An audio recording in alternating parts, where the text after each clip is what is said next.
consideramos que nos conviene, que es benéfico para que haya más inversión extranjera, que se estimule la participación de las empresas para la creación de empleos bien pagados en el país. Por eso considero que se va a aprobar, porque los legisladores, en este caso los senadores, han actuado siempre de manera muy responsable. Le vamos a dar la palabra a Julio Scherer Ibarra, que es el consejero jurídico de la Presidencia, para que él explique sobre el procedimiento. Luego les va a informar Marcelo Ebrard, secretario de Relaciones Exteriores, luego la doctora Graciela Márquez, secretaria de Economía, y luego Jesús Seade, que ha sido clave en este proceso de negociación del tratado. Nos ha ayudado mucho a que tanto en Estados Unidos como en Canadá se acepten condiciones que ayudan a tener una relación de cooperación para el desarrollo, cooperación para el desarrollo y para un comercio justo, sin barreras, sin aranceles, que permita a México crecer con este acuerdo comercial, con este tratado. Entonces, Julio va a informarles sobre el procedimiento.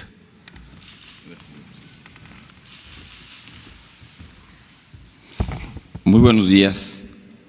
Como les comentó el señor presidente, vamos a presentar hoy en el Senado el tratado y vamos a explicar cuál es el procedimiento que vamos a llevar a cabo. El tratado entre México y Estados Unidos y Canadá fue firmado por las tres partes el 30 de noviembre de 2018 en la cumbre del G20 en Buenos Aires, Argentina. El TEMEC, como se le denomina, se encuentra pendiente de aprobación en el Congreso de los Estados Unidos de Norteamérica. En el Senado de la República no se ha recibido el TEMEC para efectos de su aprobación.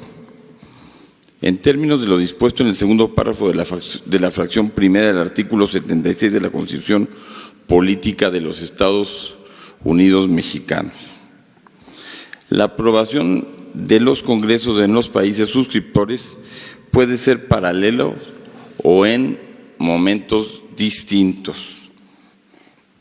Es importante destacar que la Constitución Política le reconoce la facultad exclusiva a la Cámara de Senadores del Congreso de la Unión para terminar, denunciar, suspender, modificar, enmendar, retirar reservas y formular declaraciones interpretativas sobre tratados internacionales, por lo que en el momento en el que se reciba en la Cámara se actualiza la atribución constitucional en los términos antes señalados.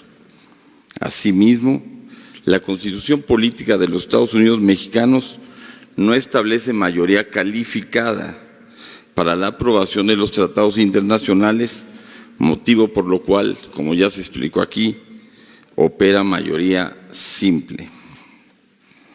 Al tratarse de una facultad exclusiva del Senado de la República, en términos del artículo 76, fracción primera, segundo párrafo de la Constitución Política, la aprobación del TEMEC puede realizarse tanto en las sesiones ordinarias como en un periodo extraordinario, al que será seguramente convocado próximamente en la Cámara, que sea convocado por el Congreso y en la Comisión Permanente del Congreso de la Unión. Por disposición del artículo 237 del Senado de la República, los tratados internacionales deberán turnarse para su estudio y dictamen a las comisiones de Relaciones Exteriores que correspondan. Adicionalmente,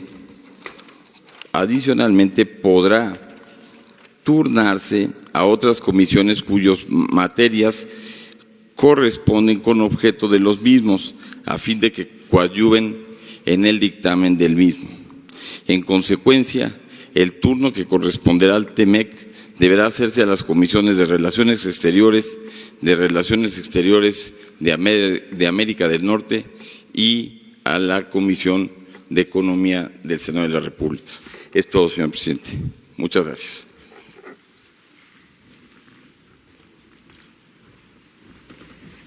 Con su permiso, señor presidente, estimada y estimados colegas, señoras y señores de los medios de comunicación, se toma la decisión, como aquí ya se informó por parte del titular del Ejecutivo, de iniciar el proceso de ratificación en México, ante el Senado de la República, del Tratado México, Estados Unidos, Canadá. Este proceso de ratificación es de ratificación, es decir, es sí o no. Va a tener las modalidades que la Constitución marca en el artículo 76 constitucional y han sido ya superados, como es de su conocimiento, los obstáculos que impedían que esto iniciase, especialmente las disposiciones que Estados Unidos tomó respecto a la denominada 232 en cuanto al acero y el aluminio. Una vez resuelto esto, México inicia su proceso. Los tres países tenemos procesos distintos en curso y con esta decisión que toma el presidente de la República, nosotros estaremos el día de hoy ante el Senado de la República para entregar los textos completos, el protocolo correspondiente, para que puedan iniciar, cuando así lo determinen, el proceso de discusión y, en su caso, de ratificación. Muchas gracias.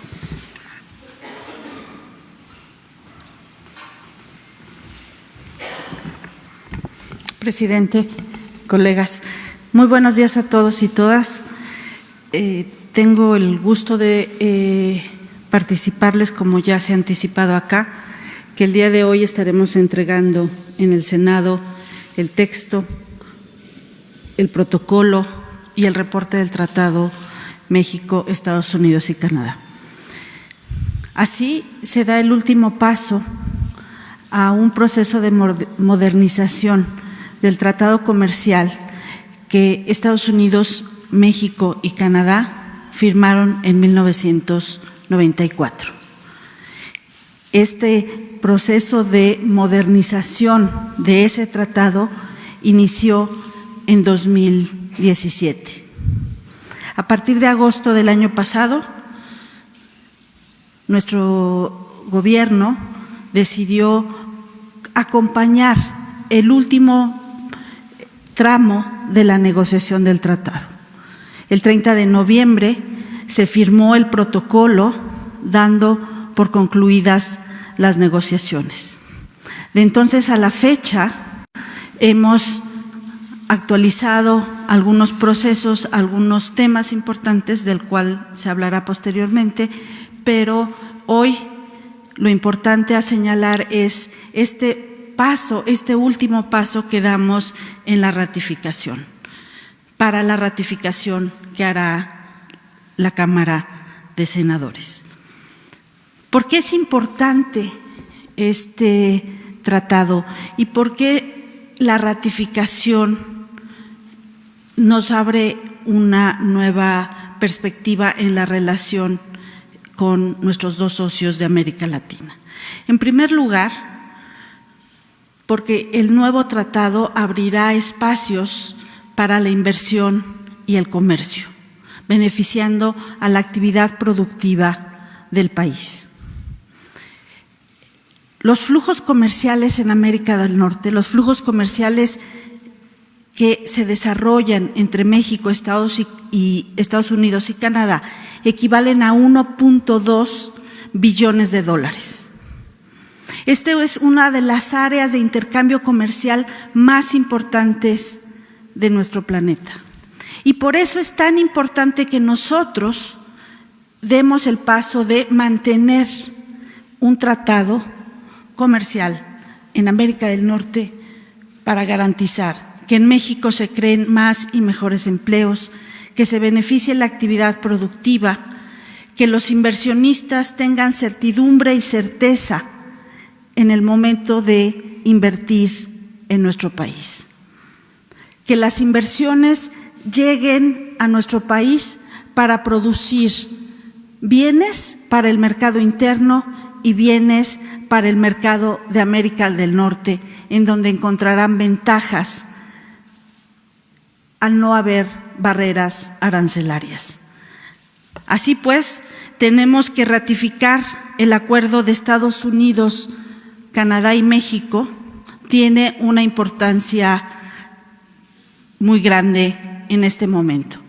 Nosotros presentaremos hoy el texto al Senado de la República. Habrá las deliberaciones correspondientes, pero seguramente los senadores tomarán en cuenta todos estos datos en términos del impacto productivo, del impacto en inversiones, del impacto comercial del Tratado México, Estados Unidos y Canadá. La modernización de este tratado, necesaria porque cambió el mundo en más de un cuarto de siglo de vigencia del acuerdo anterior, también contribuye, y en eso México también debe estar muy orgulloso de contribuir a construir una región en América del Norte de alta competitividad. Nosotros en México tenemos una plataforma exportadora muy importante y nos beneficiamos también de los flujos de inversión. Junto con nuestros socios, seguramente construiremos bienestar para México y bienestar en las economías de nuestros socios comerciales. Muchas gracias. Es cuanto, señor presidente.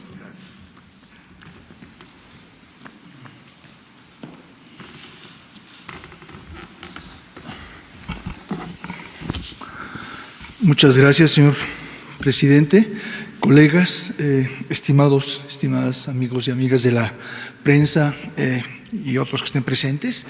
Yo lo que quiero agregar es nada más un par de palabras sobre la pregunta importante en este momento: ¿por qué hoy?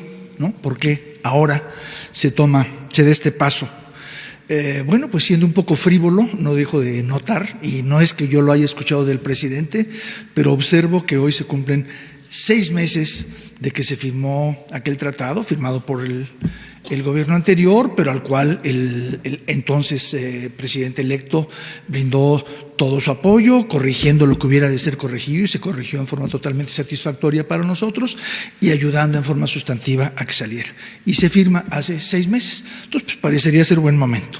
Pero más importante, más específicamente, yo pondría a su consideración 3 factores, 3 metas cruciales que tenían que cumplirse antes de llegar a esta, de la ratificación.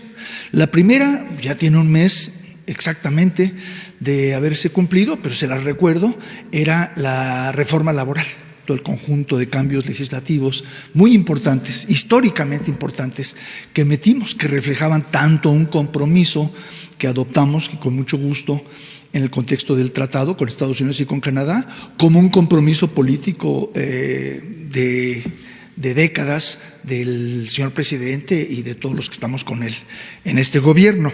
Entonces, se pasa la reforma laboral hace un mes, que era un requerimiento total para poder llegar a esta fase.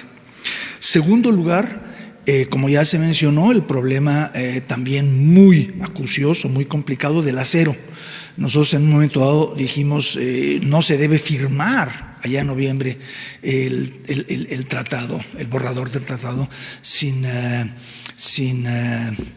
resolver lo del acero. No se hizo, no se pudo, se han pasado meses, pero era una condición total que México había expresado repetidas veces y Canadá por su lado también. Afortunadamente ya muy recientemente se pudo resolver eso y es otro obstáculo que se supera y que nos permite pasar a la etapa definitiva. Y tercer lugar, bueno, pues hemos estado en contacto estrecho con los ejecutivos, los negociadores, los ejecutivos de los dos países socios, de Canadá y de Estados Unidos. En los tres países son distintos procedimientos, pero siempre, en todos los casos, el elemento común es que la ratificación la realiza el legislativo, que tiene una personalidad soberana, pero los ejecutivos, bueno, son los que negocian, son los que preparan y son los que en un momento dado lanzan a la ratificación el proceso. Y en esta comunicación cercana que tenemos con Canadá y con Estados Unidos, observamos y hemos informado al señor presidente que detectamos importantes avances. Ciertamente en Canadá, que acaba de ayer también de iniciar el lado técnico de su proceso, como en Estados Unidos, que es más complejo todo el proceso, pero están avanzando las cosas en una forma muy atractiva. En Estados Unidos el legislativo entra en receso a fin de julio y el objetivo de ellos, y que todos esperamos que así sea, es que la ratificación se complete entre junio y julio. En Canadá el receso entra en julio, entonces la ratificación probablemente sea en el mes de junio, y en México estamos en receso legislativo, pero tenemos perfectamente, como señaló el canciller, la capacidad de solicitar a los señores senadores consideración bajo régimen de excepción en este periodo, y tenemos el sentir total de que es oportuno. Entonces, queremos buscar la ratificación en México en las próximas semanas y en los tres países en este lado de acá del verano, antes de agosto, antes de julio en el caso de Canadá. Entonces todo marcha bien. Muchas gracias.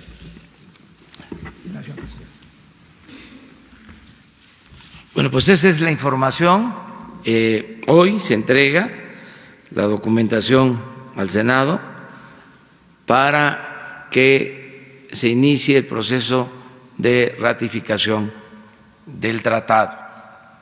Estamos seguros que vamos a contar con el apoyo de los senadores y que pronto se va a tener esta aprobación que va a ayudar mucho a mantener la confianza en México, en su pueblo, en su gobierno. Ese es el propósito de este anuncio. Hoy por la tarde, quienes están aquí van a asistir al Senado de la República para entregar el documento principal y los documentos accesorios. Pues eso es básicamente lo que queríamos tratarles hoy, y abrimos la sesión de preguntas y respuestas. Si les parece, tenemos pendientes de ayer a José Ley Gutiérrez y a Carlos Pozos, que quedamos pendientes. Pero si hay algo que tenga que ver primero con el tema del tratado, podemos desahogarlo y luego entramos a los asuntos generales. ¿Les parece? Bueno, vamos 4. Bueno, 5. Ahí está. 1, 2, 3, 4, 5. Sara, adelante. ¿Sí? ¿Tú? sobre… Es atrás. Sí. Es sobre el tratado. Sí, buenos días, Felipe Fierro de Tiempo.com. Solamente para el secretario de Relaciones, ¿qué es lo que se contempla o qué se va a hacer para resolver el serio problema del tráfico de mercancías? Porque constantemente se bloquean porque no tienen, en Estados Unidos afirman, la capacidad para estarlo revisando. Y esto causó pérdidas por miles de millones de dólares en este último año.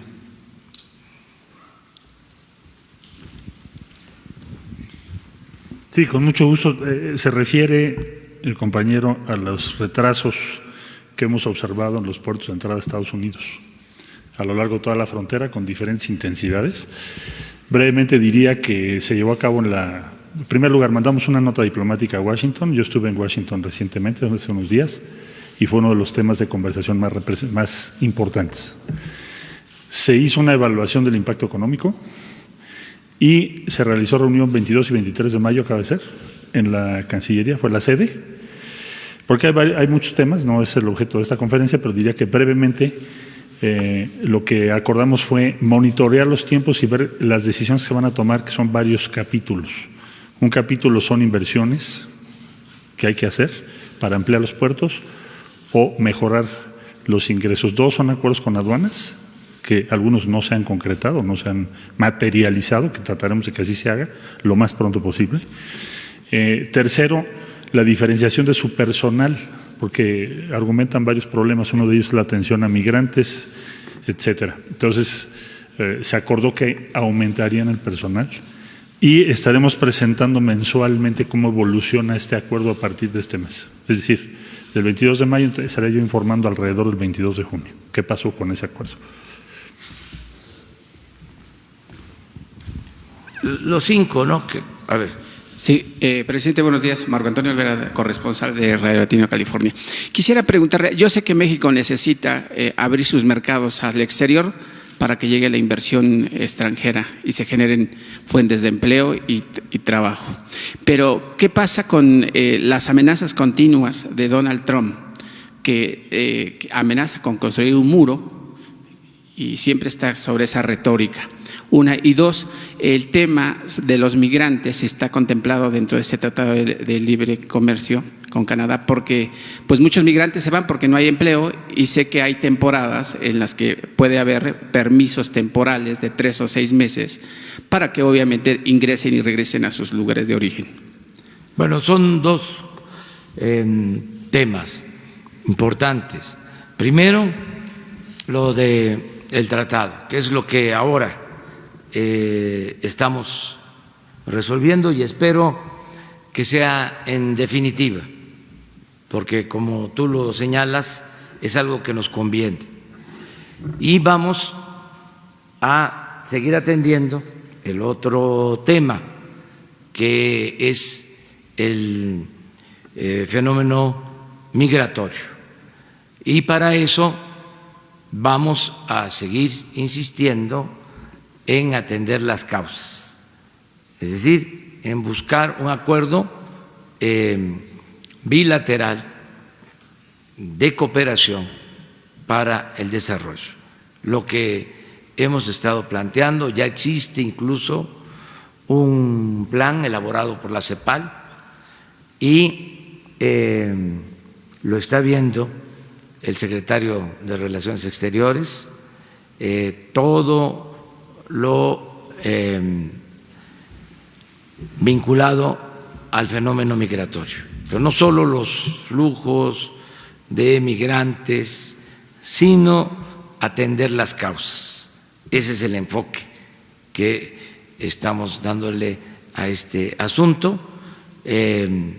Ya pronto, seguramente Marcelo Ebrard va a informar sobre cómo vamos en este otro campo de la negociación de los acuerdos.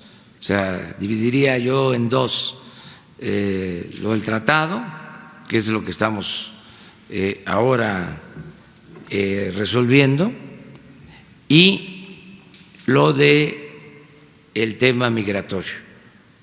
con el enfoque estructural, con un enfoque de fondo, para que haya producción, haya empleos, haya bienestar en Centroamérica, en nuestro país, y la migración se convierta en un asunto opcional,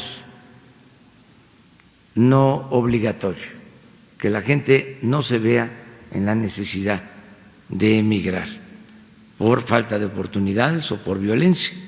Entonces, ese es el otro tema. No sé si, Marcelo, sobre este último tema tengas algo que decir, un adelanto, porque acabas de regresar de Estados Unidos y aprovecha para informarlo de… Sí, señor presidente. Se presentó muy brevemente en el tratado, que es tu pregunta, no hay un apartado respecto a esa materia. Es decir, lo que hoy se va a presentar es lo que ya se conoce, que tiene que ver con otros capítulos y otros, inversiones. México, desde el principio que se tomó contacto con la administración Trump, que fue en el proceso de transición, el presidente de la República le envió una carta invitándolo para hacer una iniciativa de desarrollo respecto a los 3 países, Guatemala, Honduras y El Salvador, e informando que el sur de México iba a recibir una inversión muy relevante. El primer acto de política exterior fue la firma con los presidentes de los países a los que hago referencia el día 1 de diciembre de una declaración política cuyo contenido esencial es preparar esa iniciativa. Se pidió a la CEPAL que lo hiciese, el lunes de la semana pasada se presentó aquí. De inmediato fui a Washington a presentarlo, me recibieron en la Casa Blanca, y de ahí también por instrucciones del presidente de la República fui a Berlín, Alemania, de donde llegué el día de ayer, a una conferencia que es una iniciativa de Alemania y por lo tanto esperamos también de la Unión Europea hacia América Latina y el Caribe, cosa que celebramos porque Alemania había estado un poco, vamos a decir, concentrada en otras partes del mundo. Entonces, como resultado de ello, y ahí concluyo, el canciller, el ministro de Relaciones Exteriores de Alemania dio a conocer el respaldo de la República Federal Alemana a esta iniciativa que ha planteado el presidente López Obrador. Eso va a significar muchas cosas y si se me permite, como el día de hoy es otro el objetivo de esta conferencia, en la fecha que nos indique el señor presidente de la próxima semana, informamos en detalle los avances, los montos y por qué somos optimistas sobre ello. 2, 3.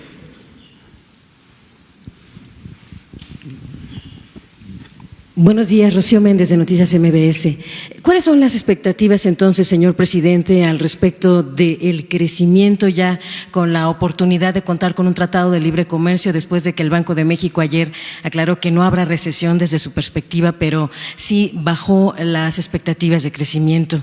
Y también quisiera pedirle su opinión de que ustedes llegan, señores, a una sede que fue el día de ayer alterada en su seguridad después del ataque que sufrió la senadora Citlali Hernández, por favor. Gracias. Bueno, sobre lo primero,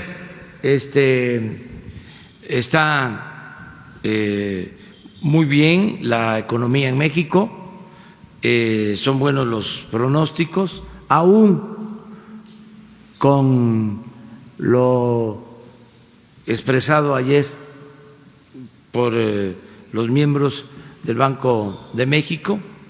Somos respetuosos de la autonomía del Banco de México. Nuestros datos nos indican que vamos bien. Ayer, por ejemplo, ¿no?, reducen estas expectativas de crecimiento en el Banco de México y el día de ayer, por dar otro dato, se aprecia el peso. Entonces, vamos bien en general. Y con la aprobación del tratado vamos a ir mejor en lo económico. No estamos en pleitos con el Banco de México, somos muy respetuosos de la autonomía del Banco de México y nosotros consideramos que son muy buenos los datos. Tan es así que la plática ayer con la maestra Lagarde del Fondo Monetario Internacional no trató sobre ese tema de reducción, disminución, de crecimiento ni de crisis económica. Fue sobre otros asuntos que ella tenía interés en conocer, sobre todo el combate a la corrupción,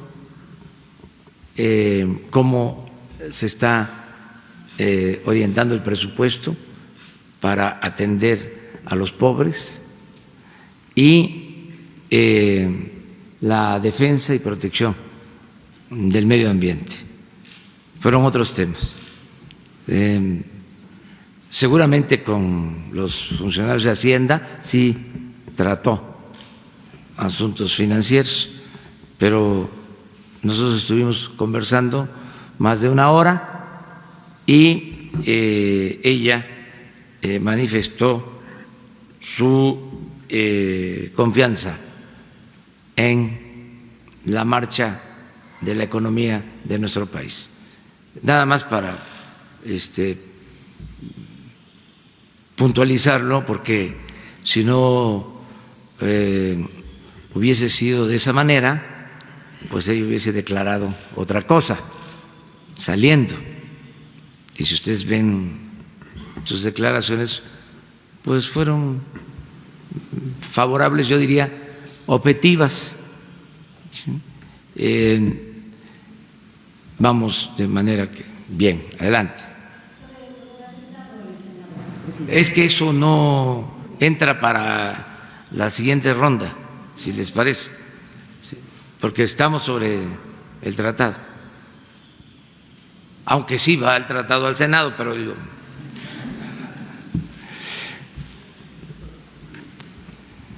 Presidente, buenos días.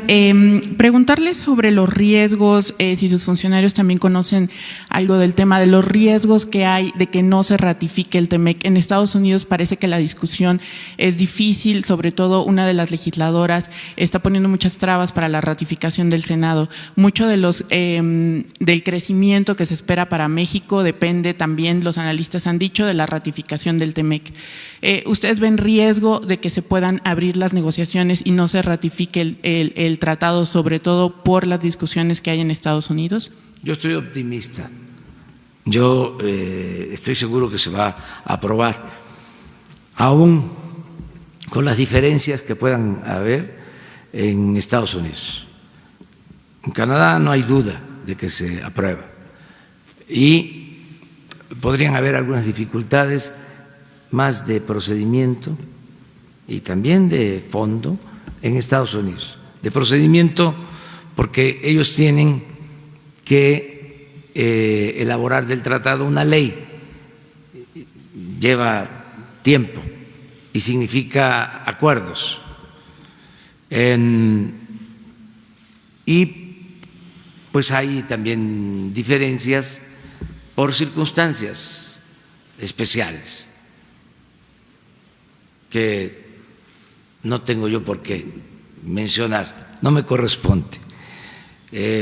Son dos partidos. Sin embargo, nosotros hemos sentido también mucho apoyo de los actores principales, los representantes económicos, sociales, de políticos de Estados Unidos. Hay un buen ambiente y yo apuesto a que se va a aprobar el tratado. Puedo hasta pronosticar que se va a aprobar sin dificultad y pronto se va a llegar a este acuerdo que considero conviene a Estados Unidos, conviene a Canadá y le conviene a México. Pero si no se ratificara y se abrieran de nuevo las negociaciones, ¿esto podría afectar las perspectivas No. de crecimiento, sobre todo en este escenario que mencionan del Banco de México, que ya señala 0.8 de crecimiento como un estimado? No. La verdad, estoy optimista. Se va a aprobar el tratado. No. Pueden decir que he confiado el presidente y que siempre hay que tomar precauciones y que hay que actuar de manera precavida. Pues no. En este caso, estoy seguro de que se va a aprobar el tratado. Descarto que se abra la negociación y hay condiciones inmejorables para la aprobación del tratado.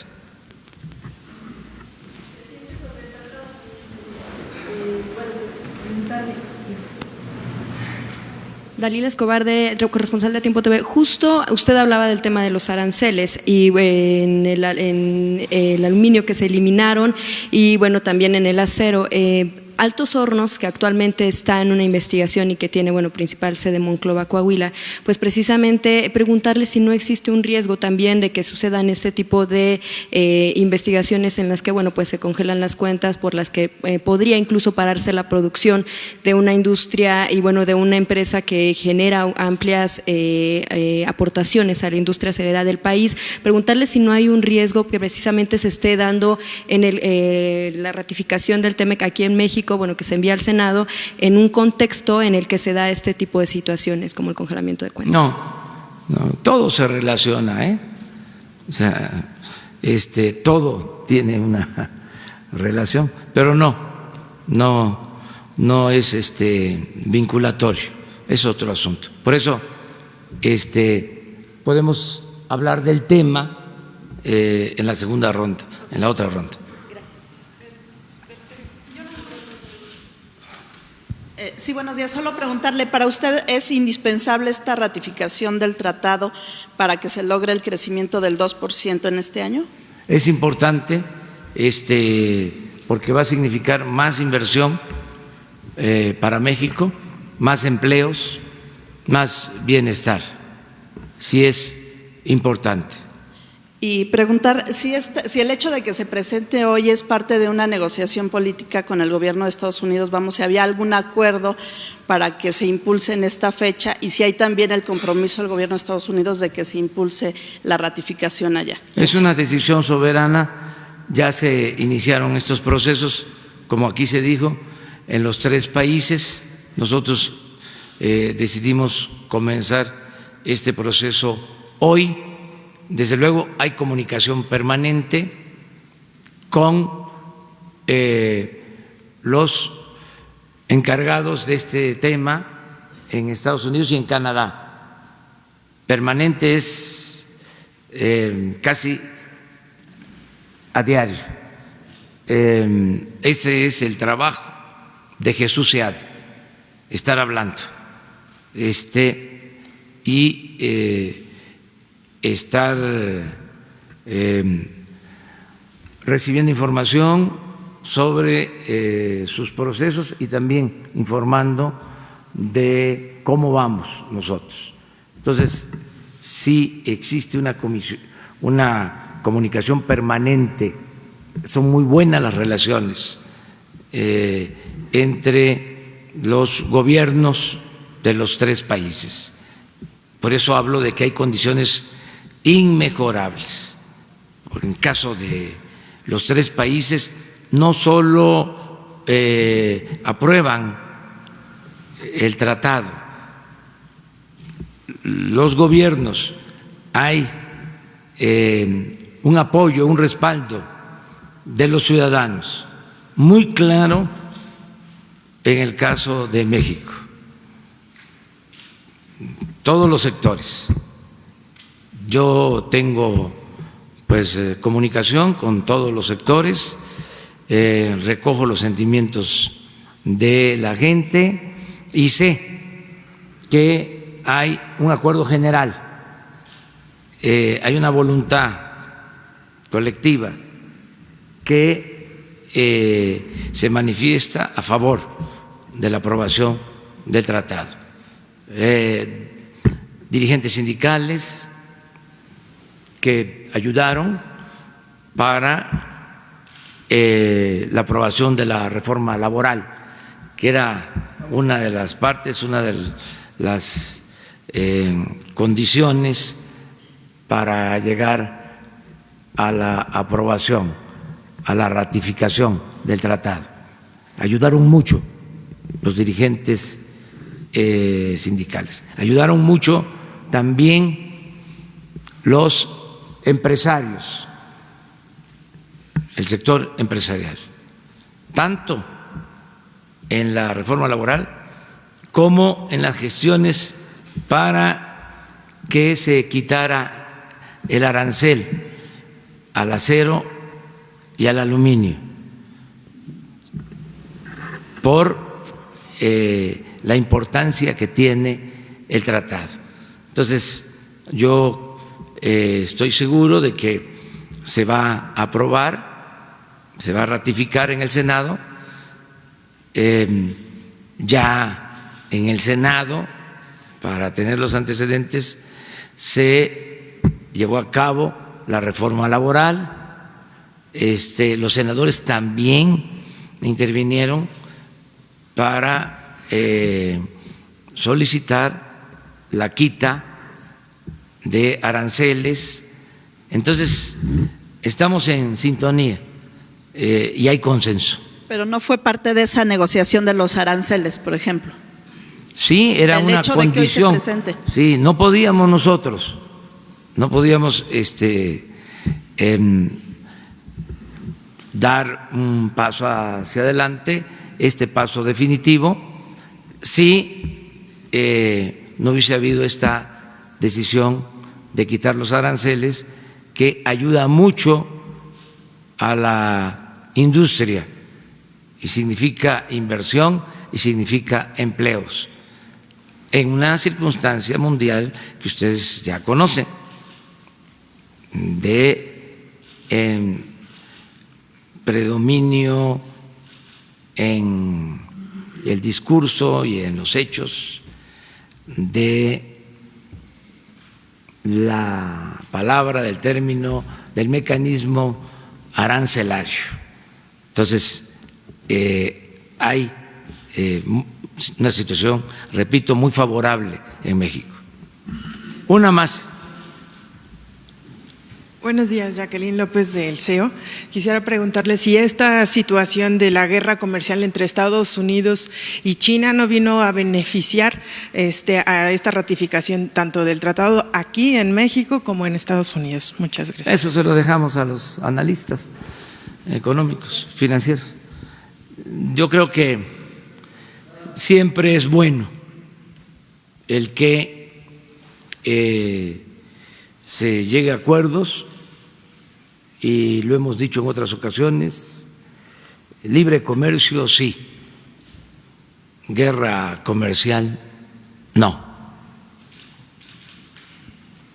Es bueno el que se llegue a acuerdos, que no haya ni siquiera escaramuzas en lo relacionado con el comercio internacional.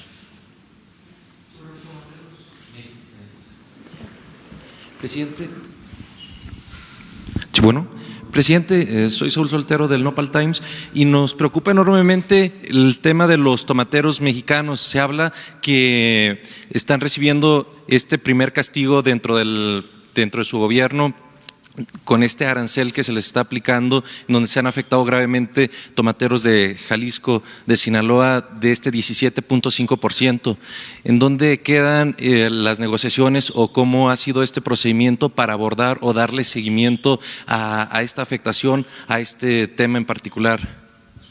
Se está trabajando en eso, hay comunicación. Me gustaría que Jesús Seade les explique, vamos muy bien también en esa materia.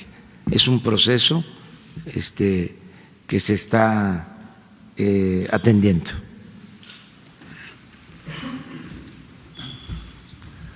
Gracias, señor presidente. No, pues sin duda es un problema serio, es un sector importantísimo, más de 400,000 personas involucradas en México directamente en la recolección del tomate y cerca de 1 millón en actividades directamente relacionadas, como es transporte, empacado y otras. Es algo que lamentamos mucho. Técnicamente es una negociación del gobierno con los empresarios porque es un caso de antidumping, pero es un caso de antidumping un poco especial, ¿verdad? Porque se ha extendido a todo el sector, que son circunstancias que deben manejarse en forma de excepción, y en toda excepción pues se manejan las cosas con más mesura. Entonces nosotros hemos expresado nuestra disatisfacción a las autoridades de Estados Unidos ya un par de veces y nos hemos estado reuniendo con los tomateros y esperamos encontrar una solución. Ellos han interpuesto un amparo, el equivalente al amparo en Estados Unidos, que se llama injunction, que normalmente se resuelve en un día votándolo, diciendo no procede. Y ahora se ha tardado más de una semana, quizás sea buena señal que lo están considerando muy en serio. Entonces estamos a la expectativa de ver qué sale de eso y en lo que es ya la negociación, muy en contacto con todas las partes en Estados Unidos y en México. ¿Se contempla alguna denuncia ante la OMC en caso de seguir esta medida injusta para el comercio? Sería muy temprano para eso porque el caso de dumping como tal no ha llegado a su resolución final. Tendríamos que seguirlo viendo, pero no excluimos esa posibilidad. De momento no es lo que está sobre la mesa. Lo que está en la mesa son dos cosas: el amparo y la negociación en la cual estamos apoyando. ¿Y hay medidas sobre la mesa restitutorias para equiparar con impuestos por un monto similar al que se está generando el perjuicio o no? Bueno, pues quizá podríamos invitarlo a que colabore con nosotros porque es un buen negociador. Es algo que no excluimos, pero todavía no estamos manejando esa opción. Sí. Gracias, presidente. Bueno, ahora sí, abrimos la ronda en general y empezamos con Joselín, de ayer. Buenos días, presidente. Jocelyn Gutiérrez, de Político.mx, para preguntarle cuál es su postura sobre los recientes ataques que han sufrido algunos legisladores de Morena. Ayer por la tarde, la senadora Citlali Hernández recibió un artefacto explosivo en su oficina. También, para ejemplificar el caso, está Pedro Carrizales El Mijis, quien ha denunciado en múltiples ocasiones que ha sido objeto de atentados contra él y su familia. Y para finalizar, pues el caso que le estoy exponiendo, también está el caso de la diputada Carmen Medel, que al inicio de la legislatura sufrió la pérdida de su hija, que fue asesinada en Veracruz. ¿Qué nos puede decir sobre eso? Y si me permite hacerle 2 preguntas más. Bueno, pues el caso del Senado se está investigando, ya tenemos un informe. Puedo decirle que está bien la senadora, que no recibió daños mayores, que sí fue un hecho el que un paquete llevaba una bomba casera de poco impacto, pero sí un artefacto para causar daño. Ya se está haciendo la investigación, está a cargo de la Fiscalía General y se va a llegar a tener todo el conocimiento de lo que sucede y hago un llamado pues a todos para que se evite la violencia. Nuestro movimiento en la oposición siempre se desenvolvió con el principio de la no violencia. Siempre. No rompimos un vidrio. Nosotros siempre hemos apostado a la vía pacífica. Entonces hay que seguir insistiendo en eso. Nada de violencia. De los otros casos, ¿qué nos puede comentar? Lo mismo, ya se está haciendo investigación en el caso de la joven que perdió la vida en Veracruz. Eso corresponde al gobierno de Veracruz y ya ha informado sobre el avance en las investigaciones el gobierno de Veracruz, y vamos nosotros pues a seguir protegiendo a todos los ciudadanos. De la ¿Medidas adicionales para revisar su correspondencia, presidente, después de lo que ocurrió ayer? Por ejemplo, el material que le llega a usted. Sí, pero nosotros tenemos un sistema bastante seguro en general. Miren, al presidente lo cuida la gente, y el que lucha por la justicia no tiene nada que temer. Pero esta semana no estuvo funcionando la máquina de escáner en el acceso principal de Moneda. Hay varias deficiencias de seguridad aquí. Sí, se van a arreglar. Por ejemplo, ayer teníamos problema de que estaban fundidos unos focos y ahora estoy viendo que ya tenemos toda la luz. Entonces, es el mantenimiento que se tiene que dar a este sitio histórico importantísimo. Sobre la pregunta que quedó ayer pendiente, presidente, el abogado de Emilio Lozoya, exdirector de Pemex, señaló a algunos medios que en el sexenio anterior no había ninguna página que se moviera sin que Enrique Peña Nieto estuviera enterado. ¿Usted está de acuerdo con esto? ¿Ve posible que el expresidente vaya a declarar sobre el caso? Yo lo que puedo decirles es que ya nosotros cumplimos con dar a conocer este asunto a la Fiscalía General, y a ellos corresponde, a la Fiscalía, que es una institución autónoma, corresponde atender el asunto de manera integral, y también pienso que es la institución que puede informarles ampliamente. Si no lo hacen, sería por cuestiones de limitaciones legales, por el debido proceso.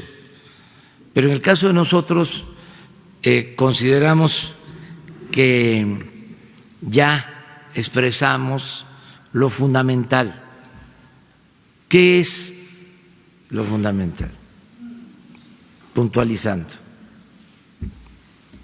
cero corrupción, cero impunidad, no actuar como tapaderas de nadie,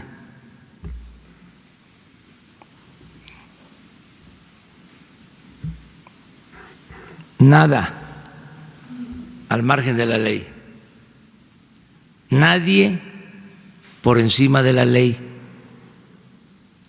5, auténtico Estado de Derecho. Pero en ese caso, presidente, entonces, por ejemplo… 6, cero influyentismo.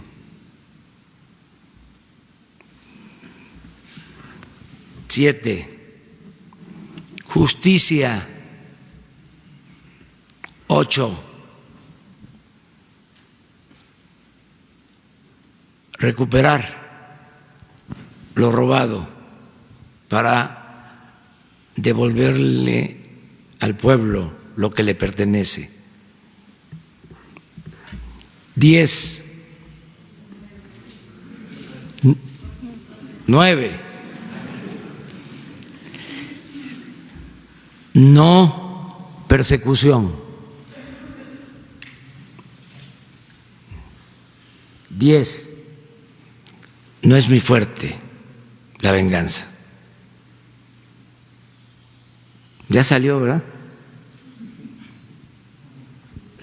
Bueno, presidente, y entonces, ultimando la pregunta sobre su reunión con Christine Lagarde, ¿cómo nos puede definir su relación con el Fondo Monetario Internacional y si le dieron alguna recomendación? Ayer la presidenta salió hablando bien de su gobierno y no sé si nos podía ultimar un poquito más, detallar un poco más. Fue buena la conversación, ya expliqué.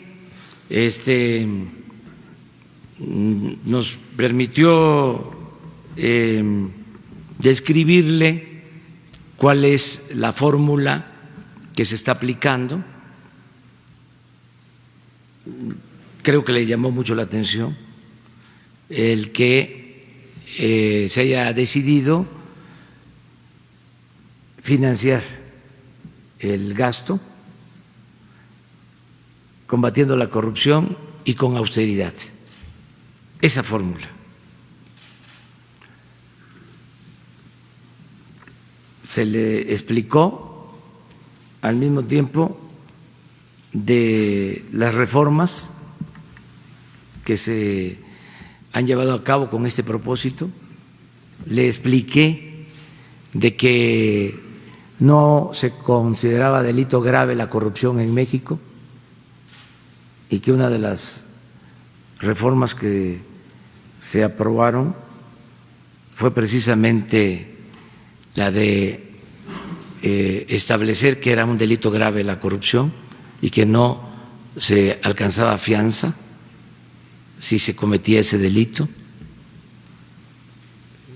Pues es que no se sabía que durante 20 años no se podía meter a la cárcel a los corruptos o no se podía meter a la cárcel a ninguna persona por hechos de corrupción porque no era delito grave. Entonces le llamó mucho la atención eso. Le platiqué de cómo estamos planteando que el presidente no tenga fuero y que pueda ser juzgado por cualquier delito y que estamos planteando lo mismo para el caso de gobernadores, diputados federales, senadores, terminar el fuero. También le interesó mucho conocer sobre el plan de austeridad, porque hay dos visiones distintas. La que predomina en el mundo, cuando se habla de austeridad siempre se piensa en despido de trabajadores, en afectar a los de abajo o recortar programas sociales, afectar la salud, afectar la educación, privatizando. Esa es la austeridad neoliberal. Una vez platicando con Corbyn, el dirigente del Partido Laborista, le dije que el plan nuestro de llegar al gobierno se iba a apoyar en estos dos ejes, combate a la corrupción y austeridad. Y me dijo, ¿por qué austeridad? Con la idea de que la austeridad era afectar a los pobres, porque esa es la concepción que predominó durante mucho tiempo. Parte de las recomendaciones, inclusive del Fondo Monetario Internacional, iban en ese sentido. Entonces, acá la austeridad es otra cosa. Tiene como inspiración el pensamiento de Juárez, de que el servidor público tiene que aprender a vivir en la justa medianía. Acá, para nosotros, la austeridad no es un asunto administrativo, sino de principios. Nosotros sostenemos que nadie puede aspirar a lo superfluo mientras existan muchos, en el caso de México, millones, que carecen hasta de lo más indispensable. Nosotros sostenemos que no puede haber gobierno rico con pueblo pobre. Y le expliqué de cuánto ganaban los altos funcionarios públicos, de los aviones, de las residencias, de cuántos cuidaban al presidente, de los carros de lujo, de los viajes al extranjero, etcétera, etcétera, etcétera. Entonces, sí,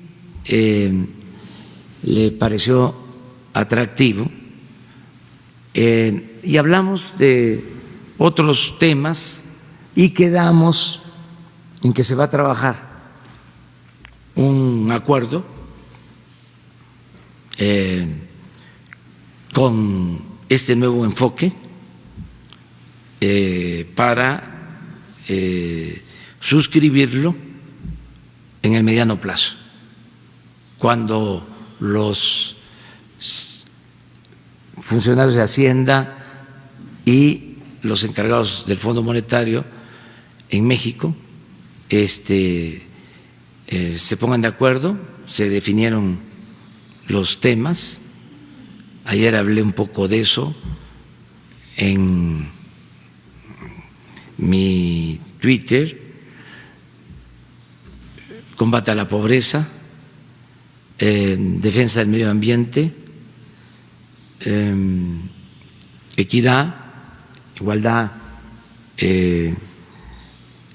del hombre y la mujer, igualdad de género, que es un tema importantísimo, que siempre las mujeres participen en igualdad de condiciones, y honestidad, es decir, combate a la corrupción. Son temas de otro tipo, completamente. Muchas gracias. Y sobre eso es posible, si llegamos al acuerdo, que se firme pues un documento, ya sea aquí o en Washington. ¿Para qué sería el acuerdo concretamente? Porque la relación entre el Fondo y México tendría un nuevo enfoque, sería inaugurar una etapa nueva en las relaciones. ¿No implica ningún recurso? No, es que afortunadamente estamos bien. Está sana la hacienda pública. No es para presumirles, pero tenemos reservas suficientes. No tenemos ningún problema. ¿En qué sentido sería, gracias, buenos días, presidente, nada más aclarar, ¿en qué sentido sería este nuevo enfoque con el Fondo Monetario Internacional? Porque durante su campaña usted en varias ocasiones dijo que si llegaba a la presidencia de la República no tendría una relación con el Fondo Monetario Internacional porque lo culpó de ser el responsable de recomendar malas políticas económicas a México, y dijo que el Fondo Monetario era el responsable del bajo crecimiento, de la pobreza e incluso de la violencia. ¿Cuál sería ahora este cambio de opinión y cuál sería entonces el nuevo enfoque con su gobierno? Gracias. Mire, yo no me acuerdo que haya dicho eso, pero aquí tengo su cita textual. a lo mejor, sí, me gustaría conocer lo que dije. Sí, manifesté de que ya la agenda no se iba a elaborar desde el extranjero, porque eso es lo que ha sucedido durante muchos años. Todo el periodo neoliberal, pues nos dictaron la agenda. Incluso los programas de desarrollo de México tenían esa orientación. Por primera vez en más de 30 años se elaboró un programa de desarrollo propio, sin esas recomendaciones, a partir de nuestra realidad. ¿Cuál era la agenda que imponían? Las llamadas reformas estructurales: reforma energética, reforma fiscal, reforma laboral, etcétera, etcétera. Ya eso no está en el plan de desarrollo. De modo que lo que estamos planteando ahora es distinto y no queremos una ruptura con el Fondo Monetario Internacional ni con ningún organismo financiero, económico, comercial, ni con ningún gobierno del mundo. Pero como país libre, soberano, pues ejercemos nuestro derecho a definir nuestras políticas. Sí, en este marco podemos coincidir, pues tenemos relaciones con todos. ¿Por qué no coincidir si el Fondo Monetario Internacional condena la corrupción? ¿Por qué no coincidir si el Fondo Monetario Internacional busca combatir la pobreza? ¿Por qué no coincidir si el Fondo Monetario Internacional apuesta al desarrollo sustentable? ¿Por qué no coincidir si el Fondo Monetario Internacional se pronuncia por la igualdad de género? En eso estamos totalmente de acuerdo, es la nueva relación. De todas maneras, me gustaría, no es un emplazamiento, ni tampoco es obligatorio, pero me gustaría saber si dije que no íbamos a tener relaciones con el Fondo Monetario Internacional. El otro día comenté algo, porque se me vino a la memoria un libro que pues yo creo que leí hace 20 años, de Krauss, un libro interesante, La democracia sin adjetivos. Sí, si no 20, sí 15 años. ¿Cuándo? No, es de 85, pues entonces más. Sí, entonces me acordaba yo de que él habla ahí del AMPA del periodismo, o AMPA periodística. Me vino, sí, en ese momento, en ese instante, a la memoria, y él dijo que no. Estoy seguro que se le olvidó, porque no iba a negar algo, ¿no? Escrito. Cuando uno escribe, yo llevo escribiendo pues algunos años, como 30 años escribiendo libros, y ahí está, son testimonios. Imagínense si yo no fuese congruente, ya me hubiesen sacado. Mire lo que dijo este libro antes. Pero yo siento que se le olvidó, porque ha escrito también mucho, y se le pasó eso. Pero en efecto sí trata el tema. Y además está como para retomarlo, está de actualidad. Además porque va a generar más polémica, pero la página que dedica al tema es buenísima,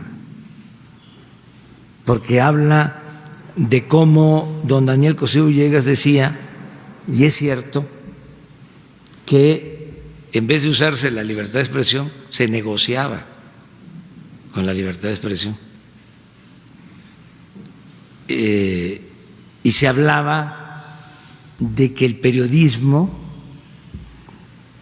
se dice en ese libro, que el periodismo debía convertirse en una escuela política, en pedagogía. O sea, está muy bien. ¿Qué pasa? Que pasaron los años, son otras las circunstancias. Así es esto, ¿no? Pero ningún problema con Krause, ni con nadie. O sea, estamos aquí comentando sobre estos temas. Por lo que planteas del Fondo Monetario, sí, o sea, no estoy diciendo que no lo haya dicho, me estoy protegiendo por si las dudas, porque mande. Pero sí dijo que solapó la corrupción de México. Ah, eso sí, no, eso sí, pero que dijiste que no íbamos a tener. Que no iban a adaptar las mismas políticas. Ah, no, eso sí lo dije, no, eso sí, ni lo busques, seguro que lo dije. Y además no la estamos adoptando, es otra cosa. Ah, también, sí, también. También. Pero es una etapa nueva. Creo yo que estos organismos están cambiando. Esa es mi apreciación. Por las nuevas circunstancias, ya no se pueden seguir aplicando las mismas políticas de hace 20, de hace 30 años, ya. Eso fracasó. Entonces, sí hay un proceso de ajuste, de reacomodo en sus políticas y también la adopción de nuevas políticas. Yo aquí he comentado muchas veces que los tecnócratas nunca tomaron en cuenta, como ellos mismos dicen, la variable corrupción. Nunca. Y ayer sí se lo comenté a la señora Lagarde, que puede ser el modelo económico más perfecto, mejor diseñado, pero con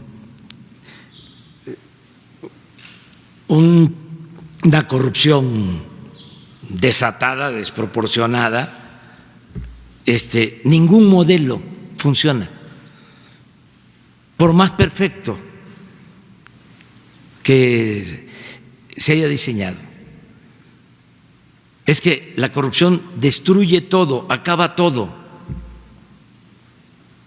Entonces, yo sí tengo una explicación, pero parece como increíble que no hayan tomado en cuenta ese factor. ¿Cómo va a haber crecimiento económico con la corrupción que había en México? En ninguna parte del mundo hay crecimiento económico con niveles altos de corrupción. Es elemental. Entonces, eso no se tomaba en cuenta.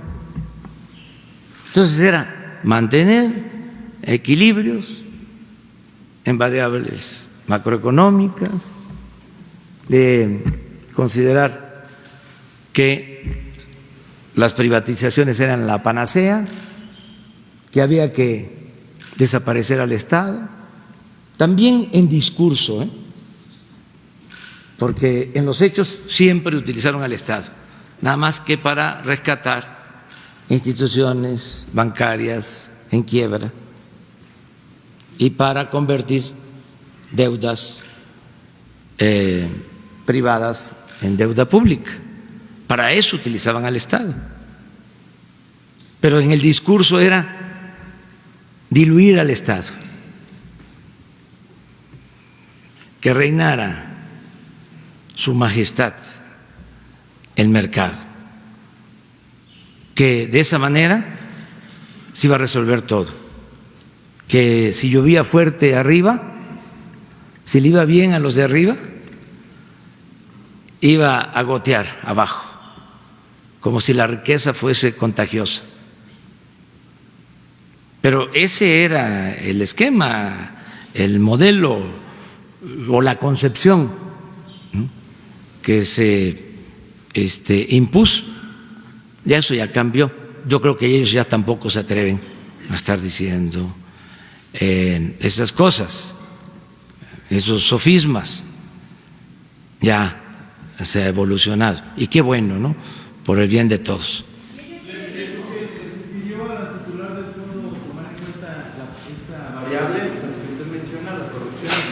No, pero sí platicamos sobre el tema. Fue una plática muy agradable. La señora es muy respetuosa, preparada, una dama. Hola, muy buenos días, presidente. Mi pregunta es la siguiente. Desde el día de ayer se viene comentando el hecho de defender los derechos de las mujeres.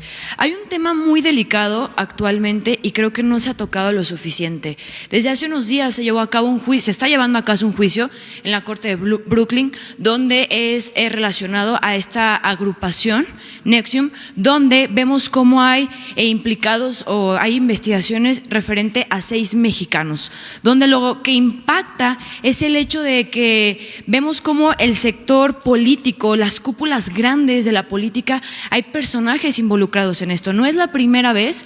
Un ejemplo claro, Kamel Nasif, el gobernador precioso, son ejemplos de cómo este tipo de actos ilícitos se llevan a cabo. Pues sí, la prostitución de mujeres, la trata de mujeres se lleva a cabo. Entonces es imposible poder tener un Estado donde realmente se cuenten con derechos humanos a las mujeres si realmente se llevan estas prácticas. Mi pregunta es la siguiente: si ya se está investigando en Estados Unidos, ¿no cabe la posibilidad de que se investigue aquí? Y usted como presidente haré un llamado, si bien estos delitos se hacen de oficio pero no se han iniciado aquí en México, ¿cabe la posibilidad de que usted haga un llamado a estas mujeres aquí en México de que si en realidad se están llevando también estas prácticas, acudan a denunciar? Y así, aunque sea hasta sus últimas consecuencias, tenemos al hijo de Carlos Salinas de Gortari, también tenemos a la hija del dueño de Reforma, y así sucesivamente han ido saliendo más personajes ligados de forma muy directa a estas cúpulas de medios de comunicación y de la política, y no es la primera vez. Es todo, señor presidente. Pues te voy a aplicar con todo cariño aquello que dice que pues uno es dueño de su silencio. No voy a contestarte, no voy a contestar tu pregunta, porque es un asunto que están viendo las autoridades correspondientes y no quiero meterme con familiares de políticos o de personajes de la vida pública. No creo que sea conveniente. Siento que no debe el presidente de México, por su investidura, meterse en esos temas. Debemos ser todos respetuosos. Lo dije hace unos días. Vamos al debate, ¿sí? Pero cuidemos eso. Te ofrezco a ti una disculpa por no responderte.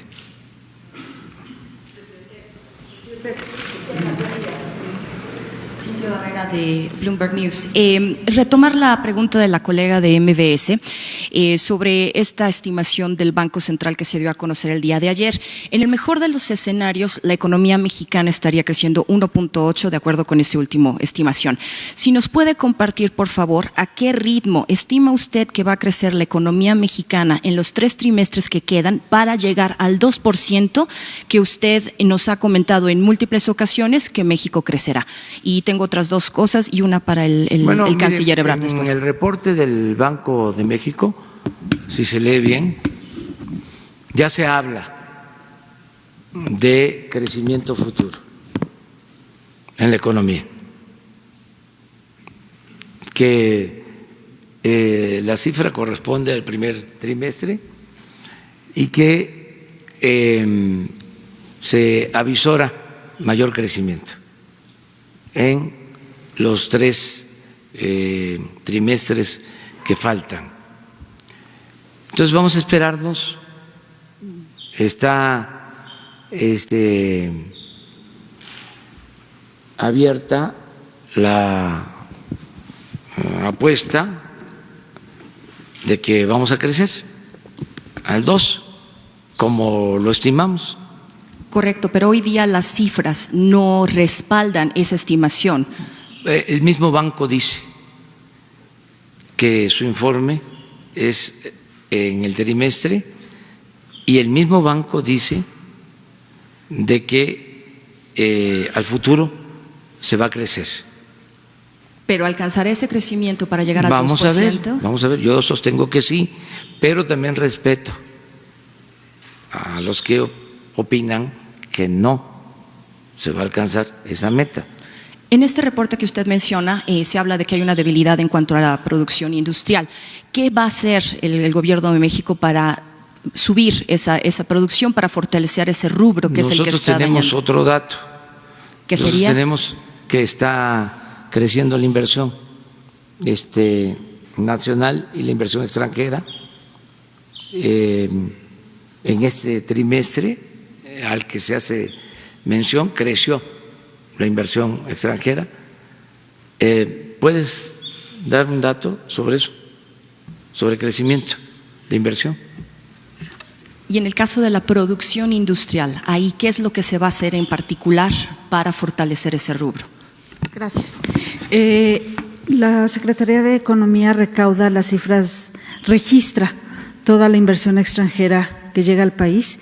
En el último registro que tenemos es un crecimiento del 7%, lo anunció aquí en este mismo lugar el señor presidente, y fue un crecimiento que se registró prácticamente en todos los sectores de la economía, y creemos, y aquí retomando un poco el tema del día de hoy, con la ratificación del Tratado de Libre Comercio, hay muchas inversiones que están a la expectativa de esta ratificación, entonces creemos que este flujo aumentará en las próximas semanas y meses.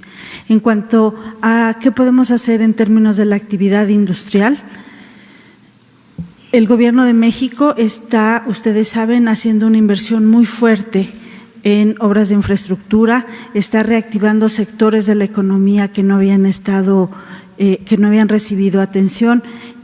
Esto de suyo genera unos efectos positivos en las cadenas de proveeduría, en las cadenas de abasto.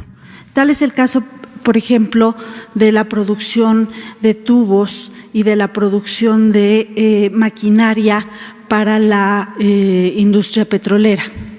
La exploración y la producción, la reactivación de la producción petrolera en pozos que habían estado abandonados o habían salido de la producción, ha generado una demanda muy importante de insumos que ha reactivado a el sector manufacturero. Algunas ramas del sector manufacturero ya están sintiendo este efecto.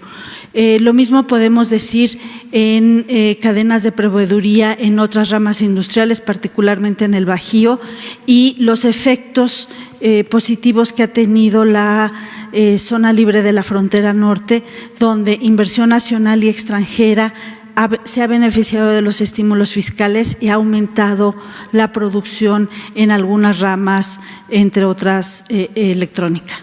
En este sentido, ¿cuál sería la estimación que ustedes manejan para la inversión directa, la inversión extranjera directa al cierre de 2019, dado que ya están mencionando que hay ciertos indicios de una recuperación? Las estimaciones tienen que ver los efectos de no solamente el Tratado de Libre Comercio, sino del desempeño de la economía internacional. Nosotros creemos que va a continuar creciendo la llegada de capitales extranjeros, e insisto, no solamente por la ratificación, sino también por las licitaciones que realizará el gobierno mexicano en Tren Maya, en el Transísmico y en otras obras de infraestructura. Comprometerse a un dato de inversión extranjera es mucho más complicado que un dato de crecimiento de la economía, toda vez que depende de factores que nosotros controlamos y de muchos otros que no están bajo nuestro control. Okay, muy amable, gracias. Presidente, una pregunta adicional de mi parte y después, si me permite, una para el canciller Ebrard. En el caso de Pemex, la semana pasada ya se anunció con mucho más detalle este programa de ciertas exenciones fiscales, en el caso de impuestos concretamente, para aligerar su carga, ¿no? La carga fiscal que tiene hoy día. Independientemente de ese anuncio que hizo Pemex, ¿usted está considerando, junto con su equipo, medidas adicionales para fortalecer la salud financiera de Pemex? ¿Y cuáles serían? Hasta ahora no. ¿Eso sería hasta dónde van? ¿De aquí al 2021? Ya prácticamente se firmaron todos los contratos para trabajar en 21 campos petroleros este año. Ya se está perforando, ya se estabilizó la caída en la producción petrolera, ya va a empezar a aumentar la extracción de crudo. Nos ampliaron este crédito revolvente de 8,000 millones de dólares para Pemex.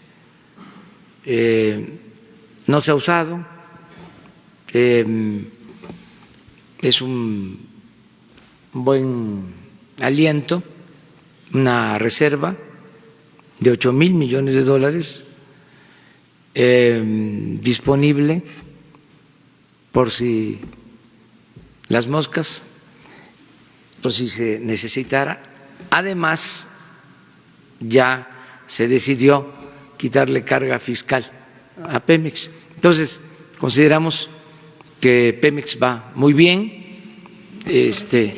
y con eso sería suficiente. Sí. Perfecto. ¿Me permite una pregunta para el canciller? Sí, por favor, Marcelo. Canciller, buen día.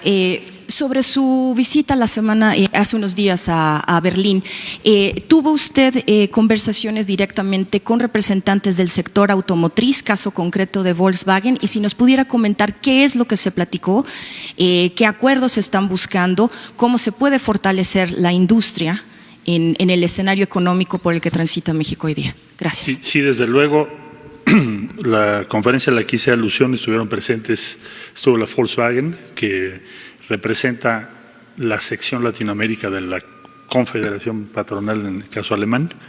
Estuvo Siemens, BMW, Audi, Mercedes-Benz, prácticamente toda la industria automotriz y aeronáutica que ya tiene algún tipo de relación. Como usted sabe, muy recientemente tuvimos la visita de Airbus. Ellos son socios muy importantes. Entonces, respecto a la industria automotriz, lo que les interesaba principalmente es cuáles son la aplicación, la hoja de ruta que México va a seguir para la implementación de las reglas de origen, cómo se van a medir, cómo se van a valorar. Y seguramente la noticia que el día de hoy ha dado a conocer el señor presidente de la República va a ser una señal muy poderosa para las inversiones que tienen planeadas. Su planeación de inversiones es por décadas. Y debo decir que la industria automotriz alemana es una de las industrias que ha asumido más riesgos de entrada en inversiones en el exterior. Ahí tiene usted el caso pues, de la misma experiencia mexicana. Volkswagen fue de las primeras empresas que llegaron a México en la etapa del desarrollo estabilizador. O sea, asumieron el riesgo de invertir en el país. Lo mismo en China. Volkswagen fue una de las primeras empresas automotrices que llegó a ese país. En resumen, ven con mucha simpatía las normas y que se llegue a un acuerdo comercial con Estados Unidos y el Canadá, y estarían a partir de ahora esperando lo que es la implementación de las nuevas reglas de origen. Próximamente, como usted sabe, se va a inaugurar en México la planta BMW, que es muy importante, es una de las plantas más grandes que tienen en el mundo, y lo que percibí en esta conferencia es un mensaje muy positivo. La pregunta que se hicieron las empresas durante la conferencia es cómo podemos aumentar la inversión alemana en México. Hoy México es el principal socio de Alemania en América Latina, por encima del Brasil. Somos el socio número 1. Y eso no solo va a continuar, sino que pienso, por lo que escuchamos en la conferencia en Berlín, se va a ampliar en los próximos años. La Secretaría de Economía ha estado coordinando estos esfuerzos. Tuvimos una reunión previa a la visita y lo que les transmití es lo que la propia Secretaría ha venido definiendo como los pasos a seguir para implementar lo que se ha convenido en el tratado, en el denominado TMEC. ¿Qué compromisos de inversión tienen concretos ya de una, varias armadoras? Tienen, como les decía yo, su planeación es a 10 años. Entonces ellos están partiendo del supuesto de que se va a llegar a un acuerdo muy pronto este año, y lo que están viendo es cómo van a cumplir con las nuevas reglas de origen. Eso significa aumento de inversión necesariamente en la región Norteamérica, donde México tiene condiciones de competencia muy grandes. Ahora dependerá de nosotros convencerlos, persuadirlos de que esas inversiones se hagan lo más pronto posible. ¿Hay posibilidad de abrir una nueva planta armadora o de... Bueno, con la de BMW, por ejemplo, que creo que es el jueves. Sí. Sí, seguramente, y de la industria aeronáutica y aeroespacial. ¿Y ahí en ese rubro qué es lo que van a hacer? Bueno, no puedo hablar por los alemanes, pero sí le diría que en su planeación México va a seguir siendo el número 1 en América Latina. Quieren hacer una expansión de su inversión en México, y eso es lo que percibimos en la conferencia. Habló no solo la industria automotriz, también la aeroespacial, farmacéutica, ahora que estamos en el tema de medicamentos, y otros rubros. Primordialmente lo que es la digitalización o el Internet de las cosas, donde Alemania tiene un avance muy relevante. Bueno, ya nos quedamos así porque tengo precisamente una reunión con banqueros, sí, fuera del edificio.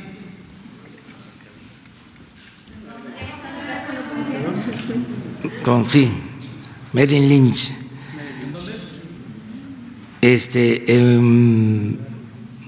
Un hotel, no recuerdo su nombre, pero sí, pues yo creo que por ahí, sí. Muy bien. Mañana usted, los tres, vamos, mañana empezamos.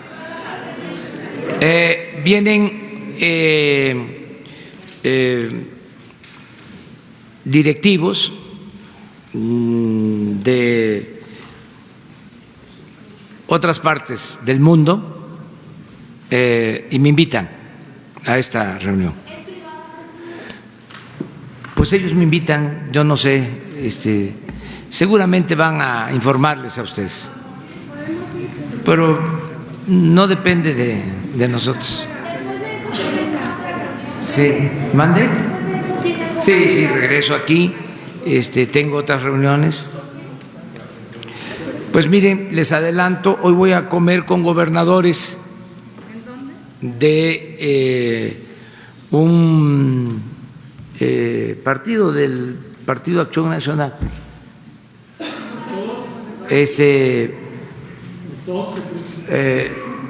Posteriormente voy a comer con los gobernadores del PRI, que los estoy invitando. Es como parte de pues las relaciones, y luego con los gobernadores de Morena. ¿Es para el acuerdo que está planteando el presidente? Es parte de eso. Hoy aquí. ¿Pero con el PAN separados? Con los gobernadores que surgieron del PAN, pero ahora como gobernadores están gobernando para todos.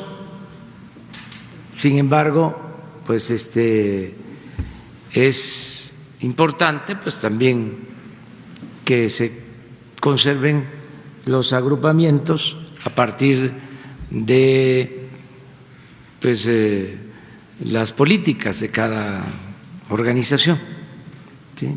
Pues están invitados por partes, además son más o menos 10, del PRI creo que también como 10, un poco más, de Morena también como 6 o 8.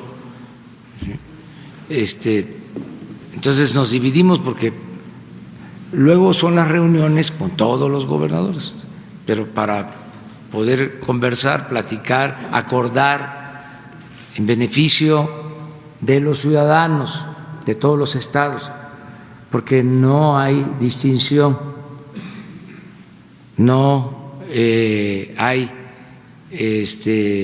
gobernadores preferidos, porque entonces se afecta a los ciudadanos de otros estados. Y yo tengo que gobernar, y es mi obligación, gobernar para todos los mexicanos. Muchas gracias. No, esto no es. Nosotros ya tenemos resuelto la situación económica, financiera, vamos muy bien y de buenas. Presidente, ¿reportará su seguridad del Senado? Canciller, ¿a qué hora van al Senado?